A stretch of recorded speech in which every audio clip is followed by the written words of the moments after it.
नमस्कार, मैं नवीन जायसवाल। फोरबिन राजस्थान में आपका स्वागत है। पूरे देश की राजनीति में इस समय एक ही चर्चा हो रही है। किस तरह से भाजपा ने मुख्यमंत्री बनाए हैं मध्य प्रदेश, राजस्थान और छत्तीसगढ़, तीनों राज्यों में जो मुख्यमंत्री निकले हैं। मीडिया को इस बात का कतई भान नहीं था कि यही चेहरे मुख्यमंत्री बनेंगे।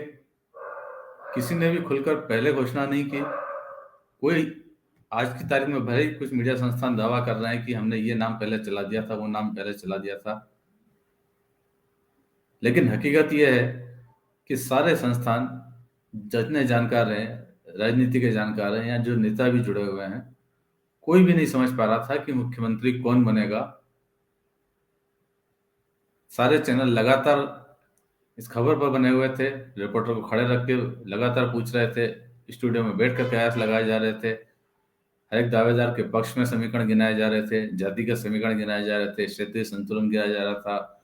ऊपर के नेताओं से प्रधानमंत्री मोदी की पसंद कौन हो सकते हैं ये गिनाए जा रहे थे, और अमित शाह की पसंद कौन हो सकते हैं, संघ किसके साथ में है, सारे समीकरण लगाए जा रहे थे। दावेदार के पास विधायक कितने हैं, किसके पास जन समर्थन है, किसके दम पर जीते हैं, इन सारे पैमानों को लगाकर तीनों प्रदेश के अंदर कई दावेदारों के नाम निकले। राजस्थान में वसुंधरा राजे तो दावा कर ही रही थी, लेकिन उसके अलावा बहुत सारे नाम थे। लोकसभा अध्यक्ष ओम बिरला का नाम भी था उसके अंदर। केंद्रीय मंत्री दोनों गजेंद्र सिंह शेखावत और अर्जुन राम मेघवाल का नाम भी था। जो सांसद चुनाव लड़ाए गए थे, दिया कुमारी, उनका भी नाम था। किरोड़ी लाल मीणा का भी नाम चल रहा था, और राज्यवर्धन राठौड़ भी पीछे नहीं थे। प्रदेश अध्यक्ष सीपी जोशी भी थे। बहुत सारे नाम थे। कहने का मतलब जितने नाम आप समझ में आता है सारे नाम चला लीजिए, गिन लीजिए। मैंने इतने नाम गिना, उसके बाद भी हो सकता है कुछ दावेदारों के नाम छूट गए हों। तो लगभग यही हाल मध्य प्रदेश में था। मोहन यादव की घोषणा होने के पहले किसी को अंदाजा नहीं था कि मोहन यादव सीएम बनने जा रहे हैं। शिवराज सिंह चौहान मुख्यमंत्री थे। उनकी योजनाओं को, लाडली बहना योजना को माना जा रहा है कि गेम चेंजर योजना रही, तो शायद उन्हें फिर से मौका मिल जाएगा। वो खुद भी उम्मीदवार थे। प्रहलाद पटेल का नाम था, कैलाश विजयवर्गीय का नाम था, नरेंद्र सिंह तोमर का नाम था, ज्योतिरादित्य सिंधिया का नाम था।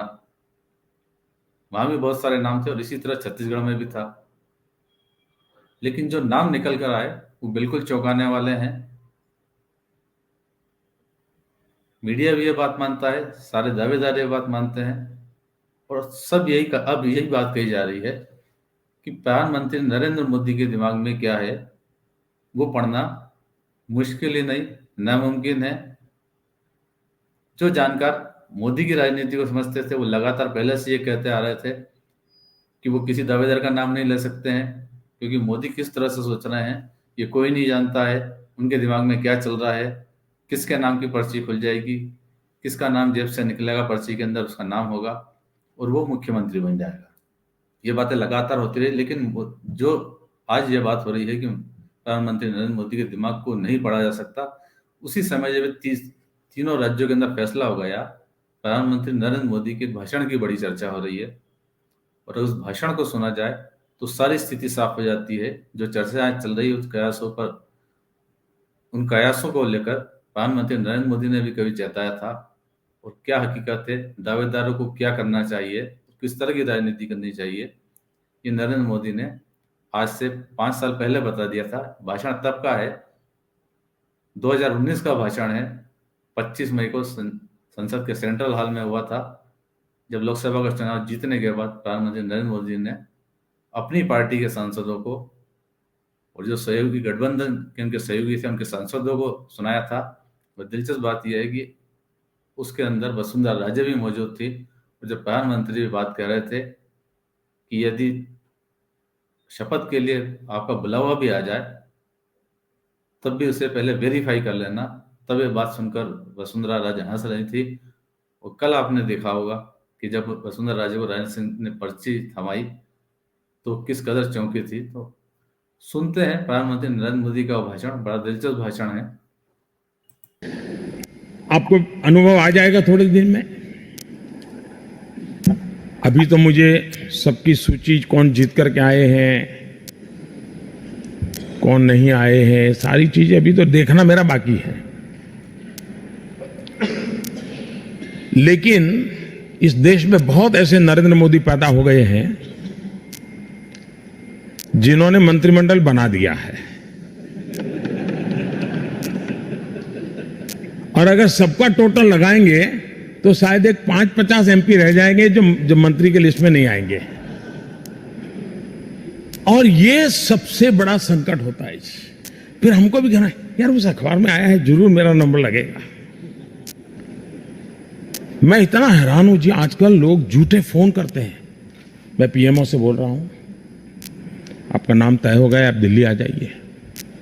अच्छा, वो नया होता है, वो आवाज भी पहचानता नहीं, वो भी बांध लेता है जी।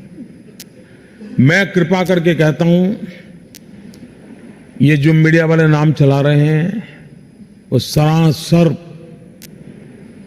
भेद पैदा करने के लिए कर रहे हैं, भ्रमित करने के लिए कर रहे हैं, अफवाहें फैलाने के लिए कर रहे हैं, अपने बद इरादों की पूर्ति के लिए कर रहे हैं।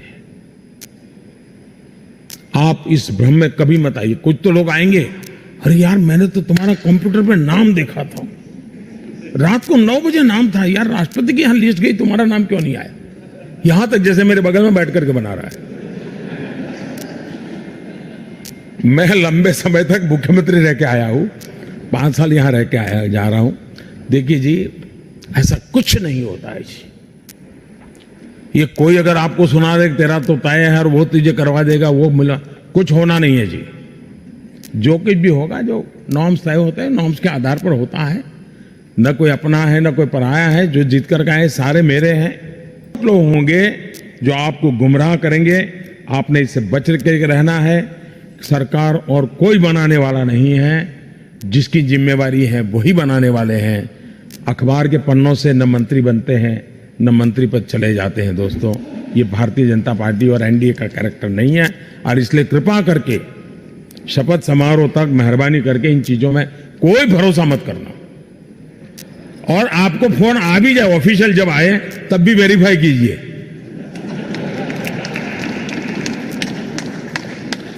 क्योंकि वरना ये चीजें हैं जो बड़े ही नई नई मुसीबतें कर देती हैं। और इसलिए मेरा आग्रह रहेगा। दिलचस्प बात यह है कि ये भाषण वसुंधरा राजे भी सुन रही थी और रमन सिंह भी सुन रहे थे, और वही 5 साल बाद ये बात सच होती नजर आ रही है। उस समय वसुंधरा राजे हंस रही थी, लेकिन जब उनके हाथ में राजा सिंह ने पर्ची पकड़ाई तब उनके चेहरे के भाव सबको नजर आ रहे थे कि किस तरह से चौंकी थी। पर्ची को उन्होंने 2 बार देखा, बार देखा, शायद उन्हें यकीन नहीं हो रहा था, मगर शायद तब उन्हें वो भाषण उस समय तो याद नहीं आया होगा, लेकिन अब शायद उन्हें भाषण कभी देखने को मिले तो उन्हें समझ में आएगा कि प्रधानमंत्री नरेंद्र मोदी की राजनीति क्या है और किन बातों पर वो अंत तक लीक नहीं होने देते हैं, और कौन सी बातें हैं जो लीक नहीं होने के कारण उन्हें चौंका रही है। शिवराज सिंह को भी भाषण सुनना चाहिए, रमन सिंह को भी सुनना चाहिए, और वसुंधरा राजे भी कम से कम एक भाषण जरूर सुनना चाहिए। फिलहाल इस वीडियो में इतना ही। अंत में एक बार फिर आपसे ये कहना है कि पूर्वी राजस्थान को सब्सक्राइब जरूर करें और उस वीडियो को लिंक को ज़्यादा से ज़्यादा शेयर भी करें। नमस्कार।